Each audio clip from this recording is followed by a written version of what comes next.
د پیغمبر علیه الصلاة والسلام د ابو بکر نوم ابو بکر دا د کنیت دی، د خپل نوم عبدالله دی.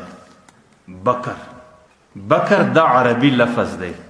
بکر د شي اول ته ویل کیږي. بکر کل شیء اول کل شیء، اول شي لکه د ورځې د سهار و حصې ته بکر ویل کیږي، ځکه دا د ورځې اوله حصه وي. او په دې ښار کې چې نوې میوه راسي، اوله چې پیدا سي، نو په عربي لغت کې هغې ته بکور ویل کیږي.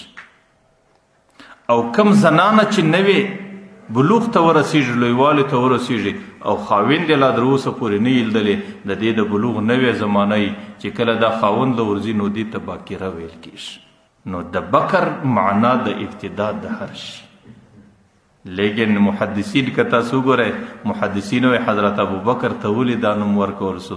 ځکه ابوبکر په هر شي کې د ټولو صحابو څخه مخکې، ځکه بکر اولیت ته ویل کېږي. تاسو چې حدیث لورسئ هلته اولیات صدیقي چې د حضرت ابوبکر رضی الله عنه څومره اولیات دي، نو د هغې په خاطر چې دی د ټولو امت څخه اول ولو. د ټولو څخه مخکې احادیثو کې دا لیکلي دي چې د ټولو څخه مخکنی په نارینه غټو انسانانو کې اولنی اسلام د ابوبکر په نصیب. نو په اسلام کې د ټولو څخه مخکنی ابوبکر، په آزادو انسانانو، په مشرانو انسانانو کې.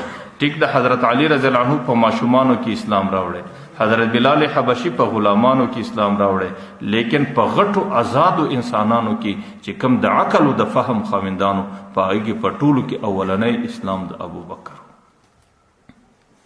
او حضرت ابوبکر رضی الله عنه اولنی هغه سړی و چې هغې قرآن کریم د ورکو د خورما د تنو سه، د پاڼو سه، د چمړو سه ورقو ته را نقل کوي، او قرآن کریم مصاحفو ته را نقل کوي، او پر قرآن باندې د مصحف نوم کښې شوی. دا په ټولو صحابو کې اوله کارنامه د حضرت ابوبکر. او په احادیثو کې راځي د پیغمبر علیه الصلاة والسلام اولنی خلیفه راشد، په دې کې اولیت د ابوبکر و.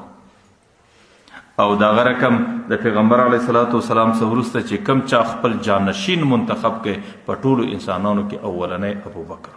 ځکه پیغمبر علیه السلام د ځان جانشین نه کوي مقرر چې زما څخه وروسته به دغه څوک وي، لیکن ابوبکر د ځان جانشین مقرر کوي چې زما څخه وروسته به عمر زما جانشین. او د عتیق لقب چې اول چاته ورکول سو دا ابوبکر و، چې د صدیق لقب چاته اول ورکول سو دا ابوبکر و. او چې قرآن کریم چا را جمع کوي دا ابوبکر و.